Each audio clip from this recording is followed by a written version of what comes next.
For many years, all the years that we were in Afghanistan fighting that war under numerous presidents, these type of guys were assisting us, helping us, interpreting for us, and many of them, now that we exited Afghanistan, have come to the United States and are looking for jobs. Uber and Lyft and other gig companies know that, right? So these guys are basically on their target. Let's get them a job. They're here, maybe desperate and need money immediately. So let's start recruiting these individuals that are coming from Afghanistan. He was an interpreter for the US forces in Afghanistan, and now he's driving for Uber. And there are going to be many like this gentleman here, right? So there he is, got quite a sweet ride there, ready to go. You can see he's still in his sort of like army camo colors here, so maybe he's still wearing part of his army outfit. But Ahmad Ahmadi began interpreting for US forces in Afghanistan when he was a teenager. Since coming to the United States as a recipient of a special immigrant visa, he has mainly relied on gig work to support his family. Ahmad was just a teenager when he ran into a group of US Marines at a bazaar in his hometown of Kandahar, Afghanistan in 2003. Folks, 18 years ago, he ran into them as a teenager. I just started saying hi and how are you? And they say, okay, do you speak English? Do you want to be translating for us? I say, of course, yes. Recalls Ahmad, now 36, right? He went on to work as an interpreter for the United States forces for nearly a decade, a job that took him all over Afghanistan. He forged friendships with US service members, including a number of high-ranking officers. His nickname was Rock. A cool story to me, really. I mean, it's solid. It's the US forces depended on people like this, right? In 2009, he applied for a special immigrant visa to come to the United States, a program set up for Afghans who'd served the United States government and faced threats as a result of their employment. Obviously, members of Taliban, ISIS, etc., they're going after those type of guys. If they find out there's an Afghan working for the US forces, that is a target, right? So probably at some point he came under a lot of pressure and said, I got to get out, right? And then went to the United States, applied for the visa.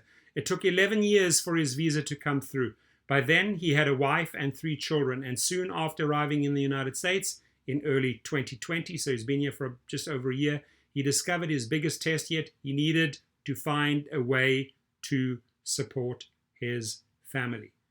You and I know that feeling. Whether you go into gig work, you drive for Uber, but you got to put money down if you want a family, right? Anybody here who has a family, hands up.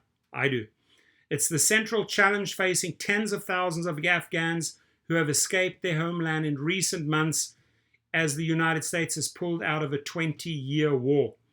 In the early months after arriving, the US government provides a safety net for new arrivals. Refugee resettlement agencies help families with immediate needs such as food, medical assistance, housing, and school for kids. But when it comes to finding employment, Afghans who have come to the United States in prior years say they were largely on their own. Noah Coburn, an anthropologist at Bennington College and author of Under Contract, The Invisible Workers of America's Global War, has interviewed over 100 Afghans who made their way to the United States. Over the years, he has heard countless stories about their struggles to find employment despite their skills and experience, often gained while working for US contractors. They end up doing things like landscaping. They end up driving for Lyft, driving for Uber. They end up working at some of these big box stores because that's really the best they can do, says Coburn. A recent survey by the nonprofit No One Left Behind found that as many as half of Afghan special immigrant visa holders drive for Uber, Lyft, or Amazon. Wow. Coburn is calling on the many private companies that held big US government contracts in Afghanistan to step up and do more. The contracting companies that made so much off the war in Afghanistan and made so much off of paying these Afghans fairly low wages really have a real moral obligation here, he says. Ismail Hakimi, originally from Afghanistan, Ghazni province, trained as a lawyer in Iran. Shortly after the fall of the Taliban in 2001, he returned home to help rebuild his country After working with the United Nations, he was hired by the US contractor PAE to work on its justice sector support program to help build a fair and effective criminal justice system for Afghanistan. After he survived a Taliban attack on the Ministry of Justice and numerous other threats, a colleague urged him to apply to come home to the United States through a special immigrant visa. His application was approved in 2014, and he and his family settled in San Diego, where through a friend he found work as a teacher assistant at a prep school. The cost of living in Southern California was high, so after a couple of years, Hakimi moved his family to Salt Lake City, where the landscape was reminiscent of home. His children, by then old enough to work, found jobs at Target, Walmart, and the airport, but he had a harder time. He didn't expect to be able to use his training as a lawyer, given his lack of familiarity with the American legal system, but he could not even land a job at the local grocery store, Harmon's. Hakimi was out of work for 3 months until he finally got what he considers a big break. He was hired at the University of Utah's Marriott Library to help students and other patrons with research. Today, he is working to build the library's Middle East collection. He considers himself lucky. His children are now in college at the University of Utah studying computer science and medicine. We are very happy here, he says. Gina Krause-Vilmer, CEO of Upwardly Global, a nonprofit that helps refugees find professional jobs, says Afghans often arrive with skills that don't exactly match what employers are seeking. They get kind of lost in limbo. Some people need additional certifications to work in the United States. Some need introductions to jobs that didn't exist back home. Often what they need most is help presenting their experience in ways that make them more marketable to U.S. employers. She points out that many of the Afghans who make it in the United States are college graduates. They're lawyers, engineers, accountants. That's talent we're leaving at the table, says Krause-Vilmer. It's a missed opportunity for our country. At this particular moment, it's a huge opportunity given how desperate employers are to find workers, she says. There are nearly 11 million jobs open in the United States right now. Check out his sweet ride there. He's all proud. That was not the case when interpreter Ahmad landed in the United States back in January 2020. The coronavirus was taking off around the world. By spring, tens of millions of Americans were being laid off. Heeding the advice of the Afghan community in Northern Virginia, Ahmad got his driver's license with the help of a retired U.S. colonel. He was able to buy a car. He started delivering food for Grubhub and DoorDash, working 8 a.m. to 8 p.m., hard workers, 7 days a week. Later, he also started driving for Uber and Lyft. It's decent money, but the costs of working in the gig economy are higher. He has to pay for gas and insurance, and he doesn't get to see his children. That's tough.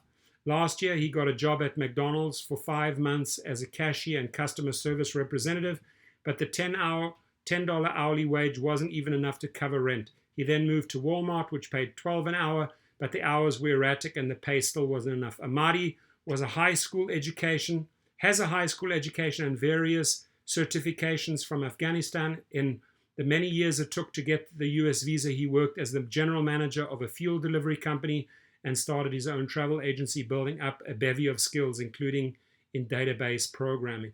But he has yet to find an opportunity to put those skills to use in the United States. My certification doesn't work here, he says. He'd like to get an American degree, but he can't afford to take time off from the work to enroll in classes. The U.S.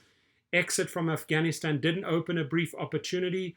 The U.S. exit from Afghanistan did open a brief opportunity, one that allowed Ahmad to take a break from gig work for a couple of weeks. He heard that interpreters were needed at the Expo Center near Dulles International Airport in the Washington, D.C. area to help process Afghans who were arriving in the United States. He speaks both Pashto and Dari and was offered the job on the spot.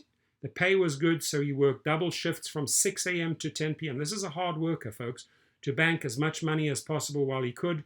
What he saw in those long hours was sobering. Many of the new arrivals he encountered do not even speak English. I'm so worried about these people, says Ahmad. Life is very challenging in the United States. Right? You're coming from a completely different culture into a new country, and a lot of changes take place, right? So maybe an opportunity for these individuals to become private chauffeurs, to start off with Uber and Lyft, and then use that skill set, buy their own car, buy their own Suburban, buy their own Escalade or Mercedes, and become private drivers, right? I think you'd be stepping it up big time, and I'll gladly assist those people with courses if they reach out to me. I wish everyone that has helped U.S. forces, that has worked tightly with U.S. forces to keep us safe, a good start in this country, right? If you go out in this country of the United States, I can tell you input equals output. What you're willing to put in work-wise, you will be rewarded at the end. So I have a lot of faith that people like Ahmadi will succeed here in the United States. Have a great one. Let me know how you feel, right? How you feel about the topic, right? Bearing in mind that these people work hand in hand with U.S. forces, right, over a long, long time. And they had to basically earn their way in. They had to earn that U.S. visa. It wasn't just handed to them after 30 days of work with the Marines. Some of these guys did 10, 15, 20 years and built loyalty and showed loyalty. So take that into consideration when you comment. No racist comments, please. No derogatory comments, no hatred. Let's keep it real, right? We're talking about jobs. What I notice is that obviously Uber, Lyft, and Amazon seized the moment and jumped and recruited these people. Obviously, maybe had a person who could speak Pashto or Afghani or whatever the language is and immediately started recruiting these drivers. I mean, this guy here, he's working from 6 a.m. to 10 p.m., right? He's putting in 14, 16 hours a day. This guy ain't lazy, folks. So wish him well, wish his family well, and have a great day, and please comment on the video. Thank you.